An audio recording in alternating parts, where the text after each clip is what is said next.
आराम से उठा दिया सवाल कि बड़ी अव्यवस्था है, पानी बिन सब सून है, जो आज ये 1.5 करोड़ लोग नहाए वो कहीं और नहाए हैं। क्यों? मतलब सियासत कीजिए, फ्रस्ट्रेशन क्यों? देखिए सर, मैं आपकी बात का जवाब दे रहा हूं पुष्कर। ठीक। देखिए, हमारे देश में गरीबों की संख्या बहुत ज्यादा है। अमीर हैं तो गरीब भी हैं, और ऐसे गरीब हैं जो कि अपना सारा जीवन जो है 2 रोटी के लिए जीते हैं, लेकिन फिर भी कुंभ जाते हैं। कुंभ जाते हैं वो, और वहां पर पानी खरीद के नहीं पी सकते, पानी की बोतलें नहीं खरीद सकते वो। उनके लिए चिंता व्यक्त की है हमारे राष्ट्रीय अध्यक्ष जी ने कि उनके लिए पानी की फिर आप जो पानी पिला रहे हैं वो कहाँ है? अरे उन्हीं जो आपने सेवा संस्था से चला रहे हैं वो वही पानी पिला देता। नहीं, कैसी बात कर रहे हैं आप? बहुत बड़ा क्षेत्र है। हाँ, फिर बड़ा क्षेत्र है ना, फिर मानिए ना, बड़ा क्षेत्र है।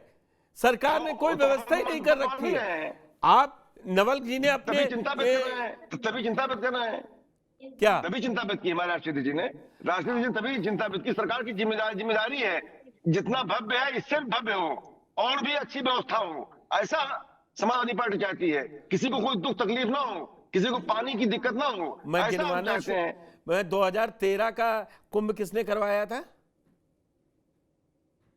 देखिए, समय समय पर कुंभ का पर्व होता रहता है, सरकारें होती हैं और कुंभ का पर्व मनाया जाता है, महापर्व होता है। भाई जितना अच्छे से मनाया कोई जाए, कंपैरिजन है ना, उतनी अच्छी बात है। अखिलेश जी को रोका था किसी ने, अखिलेश जी को रोका था किसी ने, अखिलेश जी को रोका था किसी ने 2013 में बजट से पास कराने से। अखिलेश जी को रोका था किसी ने कि पानी की व्यवस्था हर जगह करवा देते। अखिलेश जी को रोका था किसी ने, वो भी तो महाकुंभ ही था जी। 2013 में जो महाकुंभ था वो बहुत ही शानदार तरीके से, बहुत ही और ये बड़ा खराब तरीके से जा रहा है, उसमें किसी को कोई असुविधा नहीं हुई जी। और ये भी इस महापर्व में भी जो है हम देख रहे हैं आगे आगे होता है क्या। और सवाल इस बात का है कि हम भी सेवा कर रहे हैं वहां पर, हमारे कार्यकर्ता भी लगे। आप सेवा नहीं कर रहे हैं, आप भड़का रहे हैं। आप देखिए, आप भड़का रहे हैं। कोई बात, आप किस बात पे कह रहे हैं भड़का रहे हैं? हमने भड़काया नहीं, कुछ भी नहीं भड़काया। क्या भड़काया हमने? आप अभी 2 घंटे पहले की पोस्ट देखिए, 2.5 घंटे पहले की। अखिलेश यादव क्या लिख रहे हैं उस पे, बिन पानी सब सून। उन्होंने अच्छी बात लिखी है कि अगर कहीं व्यवस्था नहीं, उसको व्यवस्था सरकार कर दे। उन्होंने चिताया है। सारी चीजें तंज से नहीं होती है। अशोक पांडे जी, मैं आता हूं, गंगा साहब मीणा जी आ चुके हैं, प्रोफेसर साहब मैं आता हूं उनके पास। लेकिन अशोक पांडे जी, आप लोग भी पहले एक कुंभ आज से तो शुरू नहीं हुआ ना, यही एक कुंभ करवाए दे रही है भारतीय जनता पार्टी। बहुत दिन से कुंभ चल रहा है, कल्याण सिंह के समय भी पड़ा, आगे भी पड़ा। लेकिन मुझे ये नहीं समझ में आ रहा अशोक जी कि हर चीज को इवेंट बनाकर क्यों, और ये क्यों हर बार ये याद दिलाना आजम खान जी का कि आपने अपने चच्चा को बना लिया था, आजम खान को मेला प्रभारी बनाया था। भाई शहरी विकास मंत्री थे तो उनको ही मिलना था विभाग। देखिए, सबसे बड़ी बात यह है कि मैं बहुत देर से सुन रहा था इन लोगों को। अखिलेश जी के बयान पे मुझे हंसी आती है कि एक एक पंक्ति याद आती है, पानी में मीन प्यासी मुँह देखत आवे हंसी। पानी सब जगह दिखाई दे रहा है। अखिलेश यादव जी स्वयं झमाझम डिम्पल जी के साथ स्नान कर चुके हैं। इसके पहले के कुंभ में प्रियंका वाड्रा स्नान कर चुकी है। लेकिन इन लोगों के साथ दिक्कत क्या है कि अंधे बने हुए हैं। ये वही अखिलेश यादव है ना जो हर नेक काम का विरोध करते हैं।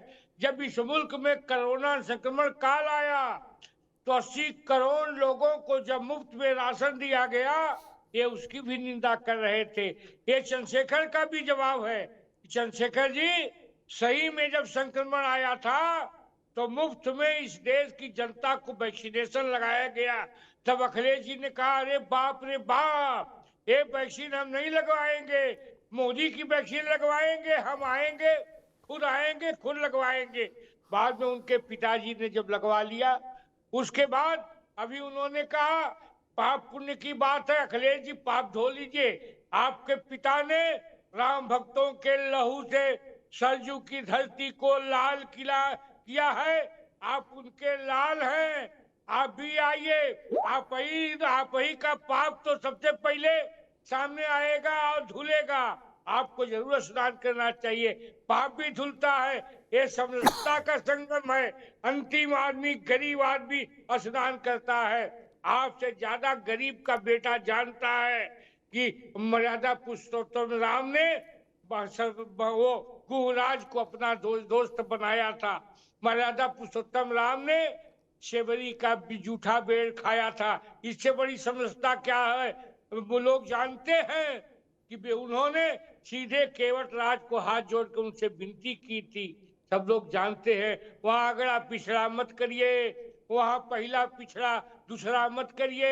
वह समरसता का संगम है। और अभी मुख्तार अंसारी के भाई, महान गांधीवादी विचारक मुख्तार अंसारी के भाई अफजाल अंसारी ने कहा कि वहां को लूट मची हुई है। आजम खां के जमाने में दोनों हाथ से लूटा जाता था। कभी आइए अफजाल भाई, आपके पुरखे तो हिंदू ही रहे, निश्चित तौर पे आइए और सरजू में के यहाँ के जल में आके संगम में त्रिवेणी में स्नान करिए और अपने अपने पुरखों को तारने का काम करिए। इस तरह का नर्गल बयान देने का काम मत करिए। वहाँ सारी व्यवस्था है, पानी की व्यवस्था है, जिंदगानी की व्यवस्था है, लोगों को मुफ्त में भोजन की व्यवस्था है, रहने की व्यवस्था है। जाके देख ले, तब बोले दिल्ली में बैठ के, लखनऊ में बैठ के सैफई महोत्सव कराने वाले लोग कुंभ का आकलन न करें। नहीं नहीं अशोक जी, फिर इतना भी बढ़िया करवा रहे हैं तो वो तस्वीरें क्यों आ रही हैं कि ठेकेदार साधु संतों को मार रहे हैं? वो भी तस्वीरें आई है ना, इसी महाकुंभ की तैयारियों के बीच आई ना।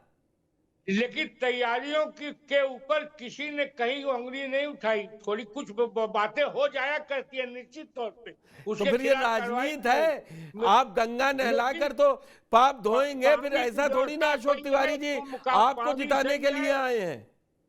लोग देखे, रहने की व्यवस्था सही है, स्वास्थ्य की व्यवस्था देखने के लिए डॉक्टर सही है, भोजन की व्यवस्था मुफ्त में है, लोगों को रहने की व्यवस्था है।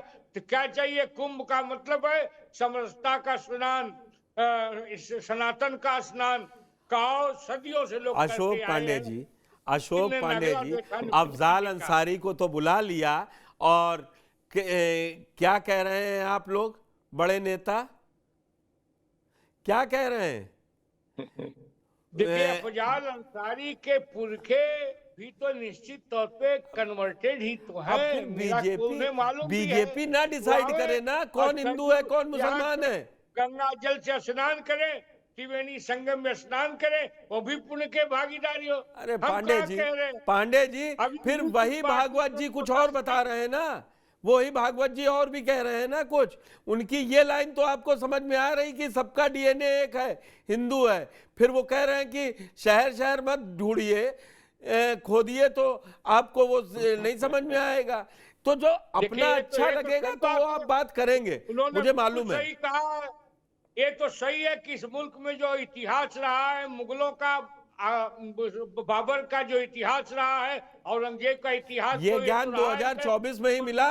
भाजपा सन 80 से है, भाजपा सन 80 से है, ये ज्ञान 2024 में ही मिला है आपको। सुनिए, डॉक्टर लोहिया कहते थे हर हिंदू मुसलमान को समझना चाहिए बाबर गजनी और गोरी हमलावर और लुटेरे थे, शेर शाह सूरी, रजिया और रसखान हमारे पुरखे थे। आज भी रसखान क्यों लाइने हैं? मालूम हो तो वही रसखान बसो ब्रज गोकुल नंद के द्वारा। ये रसखान के पुरखे हैं तो सम्मान है।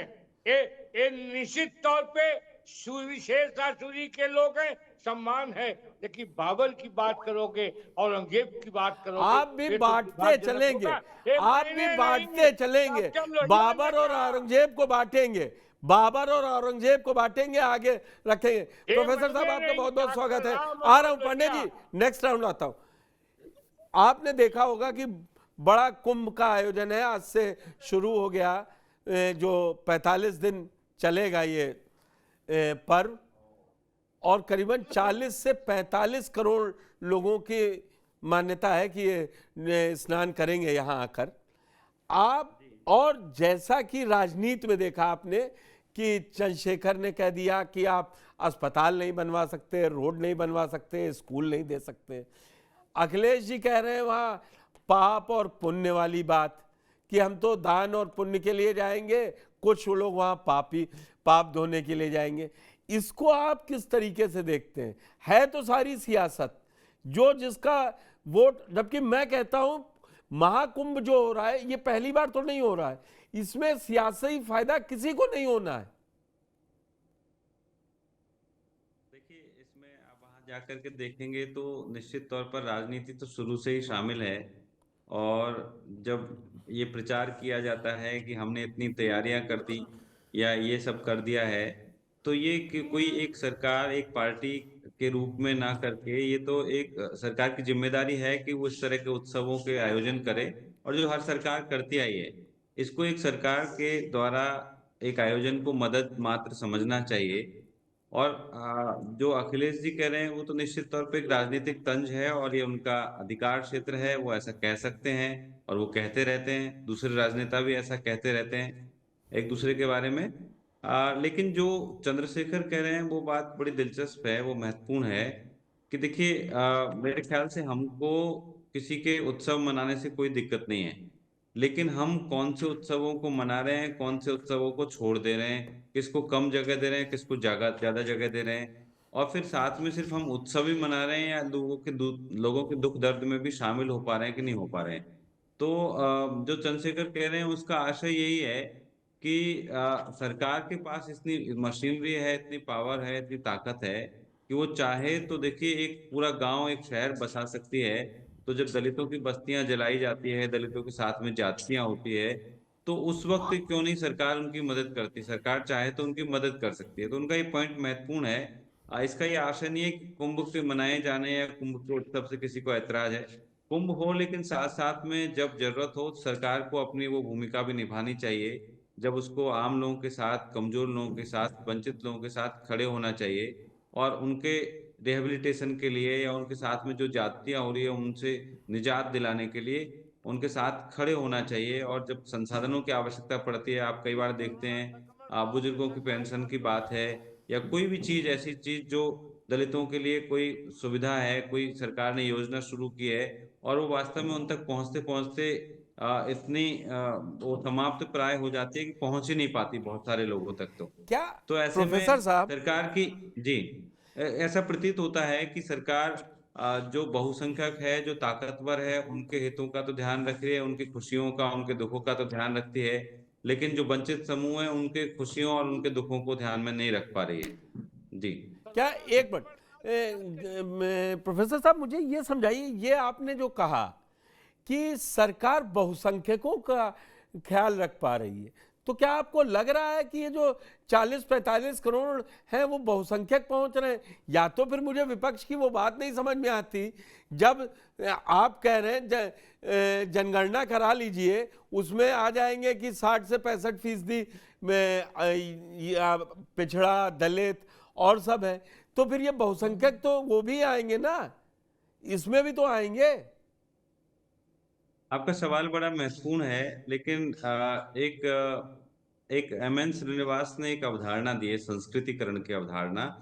वो अवधारणा ये कहती है कि जो वंचित समूह समाज है, वंचित समूह है, वो एक समय ऐसा आता है जब अपने आप को ऊंचा उठाने की प्रक्रिया में वो ऊंचे समझे जाने वाले तबकों के जैसा आचरण करने लगते हैं। यानी उन्हीं के रीति रिवाज, परंपराओं, व्रत, त्योहार, पहनावा, भाषा, सब कुछ वो अपनाने लगते हैं और कुछ समय बाद में ऊंचा क्लेम करने लगते हैं।